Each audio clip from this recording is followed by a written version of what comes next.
bienvenue dans Entreprises et Innovations sur TV Finance. Et ce matin, on dresse le bilan de l'année 2020 en matière de courtage notamment. Je reçois Antoine Fraisse-Soulier. Bonjour Antoine. Bonjour. Vous êtes Financial Market Analyst chez eToro. Alors eToro, réseau social de courtage pour la forme. Rappelez-nous rapidement ce que c'est. Oui, alors c'est vrai qu'eToro, on a plusieurs casquettes. On est tout d'abord une plateforme de trading, c'est-à-dire qu'on propose à nos utilisateurs tout type d'actifs, que ce soit, alors on a une large gamme d'actifs, actions, matières premières, devises, mais également les crypto-monnaies, les devises numériques, on va dire. Voilà, et donc ça c'est une partie de notre activité. Et une deuxième partie de notre activité, c'est que nous sommes un réseau social appliqué au trading, appliqué à l'investissement. C'est-à-dire que chaque utilisateur qui va s'inscrire sur la plateforme va avoir sa page de profil, en fait, comme sur un Facebook par exemple, avec une biographie. S'il le souhaite, il peut écrire sa biographie. Et puis ensuite, au lieu d'avoir des photos ou des choses comme ça, il va y avoir ses performances de trading historiques, donc année par année, mois par mois, avec également son niveau de risque, savoir si c'est un trader qui prend beaucoup de risques ou peu de risques, et puis aussi son style d'investissement, si c'est le temps de détention de ses positions, etc., etc. Et ensuite, la fonctionnalité d'eToro, et là, nous sommes les pionniers à proposer ça, c'est le copy trading. Le copy trading, en fait, c'est pour tous les investisseurs qui n'ont pas forcément le temps ou l'expérience d'investir sur les marchés, eh bien, ils ont la possibilité, en un clic de bouton, de copier les meilleurs traders ou leurs traders favoris, ceux qui estiment qu'ils peuvent répliquer leur portefeuille.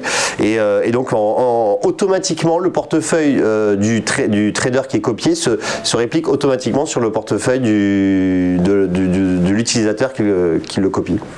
Alors en 2020, on a dit que c'était une année de crise, de crash. Oui. On a dit que beaucoup de particuliers étaient rentrés en bourse. Est-ce que c'est le constat que vous dressez chez eToro? Oui, tout à fait. C'est-à-dire que chez eToro, on a vu que cette année, on a fait une très très bonne année. On a doublé notre chiffre d'affaires. Alors il y a plusieurs raisons à cela.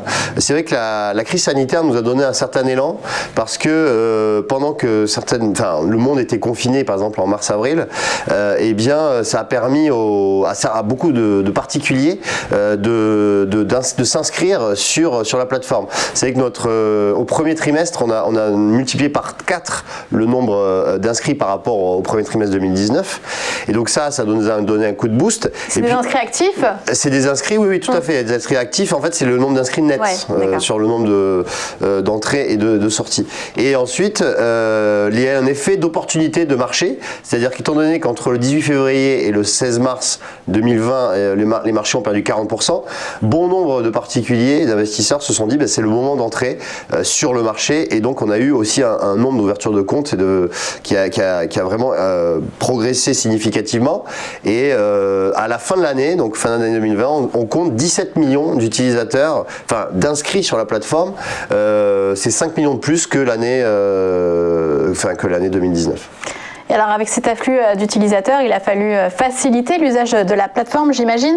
Quels sont les changements que vous avez mis en place, les nouveautés? Alors les nouveautés, déjà c'est en termes sur la plateforme elle-même, lorsque vous faites une recherche de trader, donc là je vais aller me diriger sur la plateforme, vous faites une recherche de trader, vous cliquez sur l'onglet personne, et là vous avez la possibilité, selon l'horizon de temps, de sélectionner des traders plutôt à long terme ou plutôt à court terme.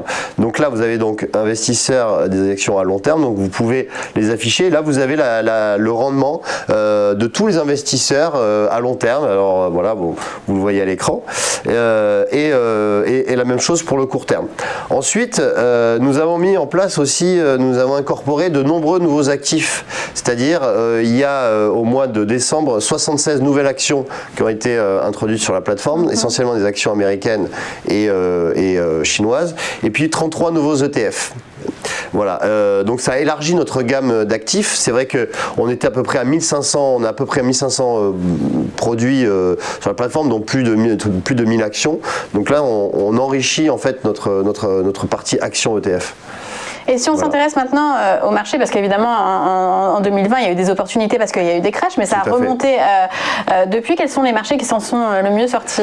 Oui, alors c'est vrai qu'il y a eu une année exceptionnelle en termes de variation et d'évolution de cours. Comme je le disais, on a eu un krach boursier donc en début d'année, mais depuis les marchés ont bien rebondi.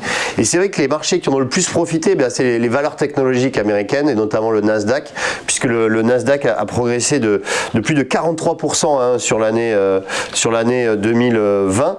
Et c'est vrai qu'on a essentiellement donc les valeurs américaines qui ont progressé.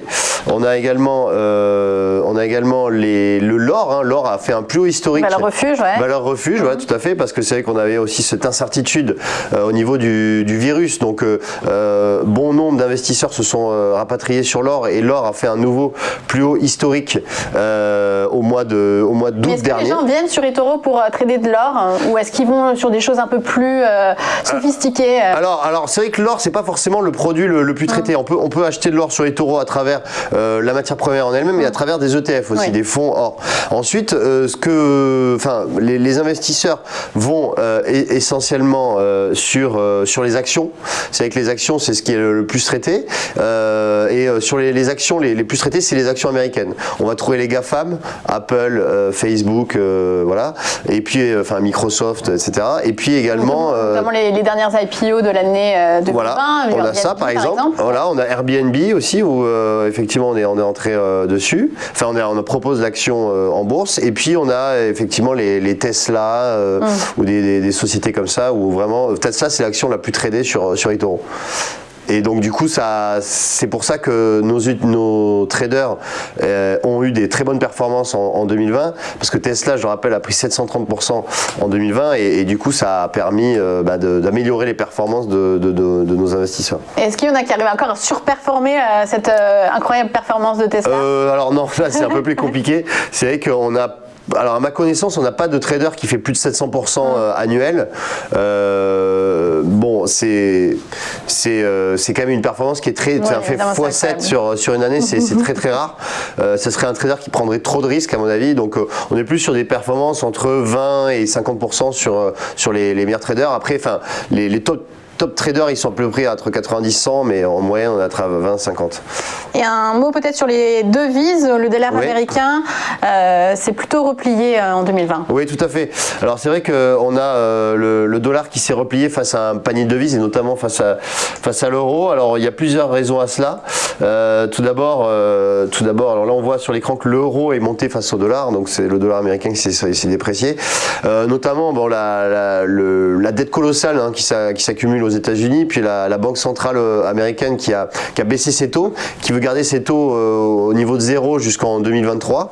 Voilà, on a donc plusieurs éléments, et puis aussi l'économie américaine qui s'est dégradée cette année, et donc ça a pâti sur le dollar. Voilà, le dollar aussi qui est une devise que les investisseurs recherche en temps de baisse de marché, étant donné que les marchés quand même ont bien progressé sur la deuxième partie de l'année 2020. On voit que à partir du mois de juin, l'euro-dollar est passé de 1,10 à 1,23 donc sur le deuxième semestre 2020. Et alors, vous voulez nous présenter un actif à la loupe, le Copy Portfolio, donc la spécialité de eToro, cette fois-ci pour répliquer les performances de 2020 justement. Voilà, alors c'est vrai que sur les Copy Portfolio, on peut faire un petit état des lieux des performances sur 2020. Et sur 2020, on voit qu'on est sur des performances. Alors, on a effectivement concernant les actions, le Copy Portfolio qui a le plus performé, c'est le shopping cart en fait, donc c'est plus 153%. Alors c'est quoi ce Copy Portfolio? C'est tout ce qui est lié au commerce digital, l'e-commerce. Évidemment, donc, ce qui a performé parce que les boutiques étaient fermées en physique. Exactement. Ouais, et du coup, des sociétés comme Amazon, bien sûr, ou par exemple Mercado Libre, qui est une société argentine qui a énormément performé, qui a plus de 300%, qui est dans le Copy Portfolio. Ensuite, on va trouver effectivement le copy portfolio, l'énergie renouvelable, renewable energy. Alors ça, effectivement, c'est une thématique qui a énormément bien progressé et qui devrait progresser encore en 2021. Pourquoi ? Parce que tout ce qui est la transition énergétique, des sociétés dans le solaire, dans l'éolien, qui ont énormément progressé. Et c'est vrai qu'avec le fait que Biden ait la main mise sur le Sénat, maintenant, ça va pouvoir, il va pouvoir appliquer son programme. Et son programme, c'est des infrastructures, notamment dans les énergies renouvelables. Donc c'est un portefeuille qui devrait encore progresser. Il a pris 87% quand même en 2020. Et il y a également un autre portefeuille, copy portfolio, qui est le portefeuille qui est indexé sur les valeurs chinoises. Et c'est vrai pour ma part, je pense que la Chine va vraiment sortir du lot cette année, comme l'année dernière, parce que déjà la Chine, c'est le seul pays de l'OCDE qui a fait une croissance positive en 2020. Et la croissance pour la Chine cette année est prévue entre 8 et 9%. Donc c'est encore considérable.